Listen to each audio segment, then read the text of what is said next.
आज से ठीक 31 दिन पहले यूक्रेन पर हमले का आदेश देते हुए पुतिन ने 3 टारगेट सेट किए थे, जिनमें से 2 टारगेट रूस से अचीव कर लिए गए और अब तीसरे टारगेट पर अपना फोकस शिफ्ट कर लिया है।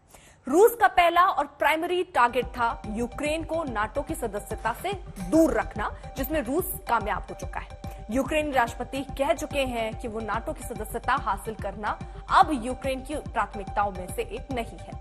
रूस का दूसरा टारगेट था यूक्रेन की सैन्य क्षमता को खत्म करना। रूस के रक्षा मंत्रालय ने दावा किया कि उसने ये लक्ष्य भी हासिल कर लिया है और यूक्रेनी सेना की वॉर कैपेसिटी यानी युद्ध लड़ने की क्षमता को बेहद कम कर दिया है। और रूस का तीसरा टारगेट था यूक्रेन के अलगाववादी क्षेत्र डोनबास को आजाद करवाना, जिसकी तरफ अब रूस ने अपने मिलिट्री ऑपरेशन को फोकस कर लिया है। रूस ने युद्ध की शुरुआत में ही डोनबास के दोनेत्स्क और लुहांस्क इलाके को आजाद देश की मान्यता दी थी और पुतिन ने डोनबास को यूक्रेन के कब्जे से मुक्त करवाने का फैसला किया, जिसके बाद ही यूक्रेन पर हमले का आदेश दिया था। लेकिन अब सवाल यह है कि क्या रूस कीव पर हमला नहीं करेगा और क्या जंग अब सिर्फ डोनबास रीजन में ही लड़ी जाएगी? इन सवालों पर आधारित हमारी ये रिपोर्ट देखिए।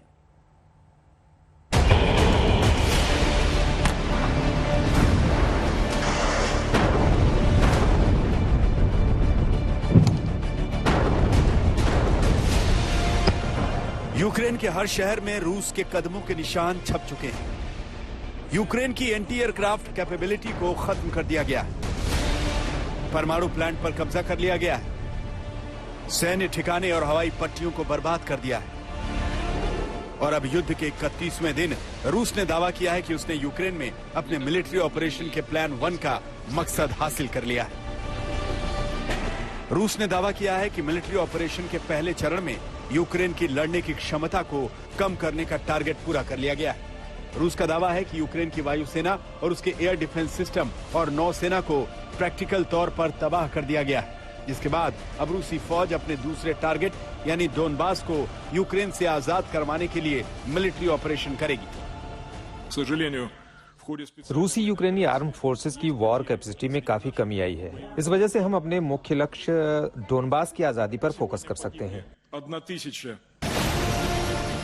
इसका सीधा सा मतलब ये निकलता है कि अब रूसी फौज कीव पर कब्जा नहीं करेगी, जिसका अनुमान पहले ही लगाया जा रहा था, क्योंकि कीव पर रूसी हमले रोक दिए गए थे। लेकिन इसका ये मतलब नहीं कि रूस कीव से पीछे हट गया है। जहां तक कीव शहर का और बाकी शहरों का सवाल है, देखिए कीव में पिछले 24 घंटे से बिल्कुल शांति है। यहाँ किसी भी प्रकार का हवाई हमला, बम, मिसाइल कोई हमला नहीं हुआ है। एयर सायरन तक नहीं सुन रही है। लेकिन इसका मतलब ये नहीं है कि रूसी फौज चली गई है। रूसी फौज नॉर्थ, नॉर्थ वेस्ट और नॉर्थ ईस्ट इन 3 दिशाओं में बैठी है। पूरा जमावड़ा है उनका, साजो सामान है पूरा वहां पे, और वो वहां भी डिफेंसेस बना रहे हैं। लंबे समय तक वहां रहने की तैयारी कर रहे हैं। और अगर कोई यूक्रेन फौज कुछ काउंटर अटैक करती है, उन इलाकों को वापस लेने की कोशिश करती है, तो उसके लिए तैयारी करके बैठी है। यूक्रेन के लगभग हर शहर को तबाह करने के बाद रूस का फोकस अब डोनबास रीजन पर शिफ्ट हुआ है, जो उसकी प्रायोरिटी लिस्ट में शामिल था। दरअसल डोनबास यूक्रेन के पश्चिम का वो इलाका है जहां 2014 से ही रूस समर्थित अलगाववादी यूक्रेनी फौज से लड़ रहे हैं। डोनबास में आने वाले लुहांस्क और दोनेत्स्क को पुतिन ने यूक्रेन पर हमले से ठीक पहले आजाद देश की मान्यता दी थी। रूस के यूक्रेन पर हमले का एक बड़ा मकसद डोनबास रीजन को यूक्रेन से पूरी तरह आजाद करवाना भी है। डोनबास रीजन को यूक्रेन से आजाद कराने की मंशा खुद रूसी राष्ट्रपति पुतिन एक नहीं कई बार जता चुके हैं। आवारा कुत्ते लोगों पर हमला करते हैं, उन्हें चोट पहुंचाते हैं, यहाँ तक कि मौतें भी हुई हैं। फिर हम देखते हैं कि वो जानवर समाप्त हो गए हैं, वो उन्हें मारते हैं, गोली मारते हैं। अच्छा सुनो, डोनबास के लोग आवारा कुत्ते नहीं हैं। इस दौरान 13 से 14 हजार लोग मारे गए। डोनबास को आजाद करवाने की शुरुआत तो यूक्रेन के हमले के साथ ही हो गई थी। रूसी रक्षा मंत्रालय ने दावा किया है कि 1 महीने में रूस समर्थित अलगाववादियों ने लुहांस्क क्षेत्र के 93% और दोनेत्स्क क्षेत्र के 54% हिस्से को अपने नियंत्रण में ले लिया है। एक सीनियर अमेरिकी रक्षा अधिकारी ने दावा किया है, डोनबास में हमले को बैकअप देने के लिए रूस जॉर्जिया के रास्ते यूक्रेन में सेना भेज रहा है। कीव के आसपास मिलिट्री एक्टिविटीज लगभग पूरी तरह से थम गई हैं। कोई हवाई हमला नहीं हुआ है पिछले 24 घंटे में। जो पिछले 3-4 दिन से बड़ा तोपखाने का हमला और रॉकेट्स का हमला हो रहा था, वो भी थम गया है। तो यहाँ बिल्कुल शांति प्रतीत हो रही है, आसपास सारी मिलिट्री एक्टिविटीज थम गई हैं। लेकिन इसका अर्थ ये नहीं है कि रूसी सेना यहाँ से चली गई है।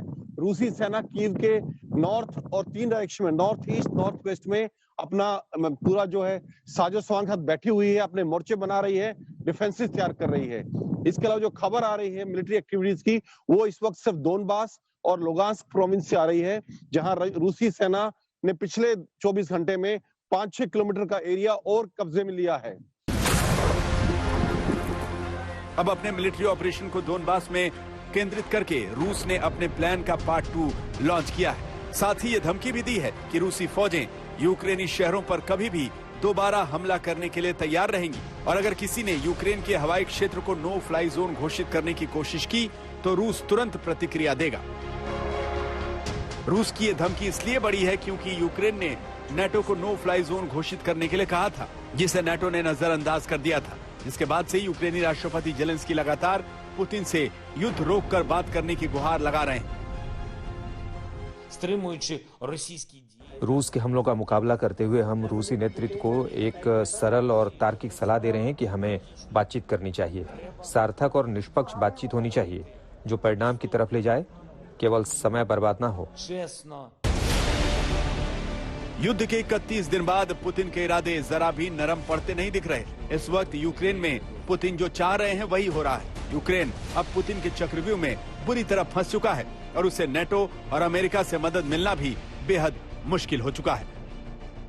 पूरी पश्चिमी यूक्रेन की जो सीमा है, जो नेटो देशों से लगती है, चाहे वो पोलैंड हो, चाहे वो हंगरी हो, स्लोवाकिया हो, रोमानिया हो, उस पे नजर बना के रखेंगे ताकि वहां से अगर कोई बड़ा साजो सामान आता है तो उसको वो तबाह कर सके। उनके पास प्रिसिशन गाइडेड मिसाइल्स हैं, वो पूरी सर्विलेंस बना के रखेंगे। समुद्र के रास्ते पूरा रास्ता काट दिया गया है, समुद्र से यूक्रेन में इस वक्त कुछ नहीं आ सकता, हवा के रास्ते कुछ नहीं आ सकता, क्योंकि या तो सारे के सारे एयरपोर्ट्स आउट ऑफ ऑपरेशन कर दिए गए हैं या उन पर रूस ने कब्जा कर लिया है।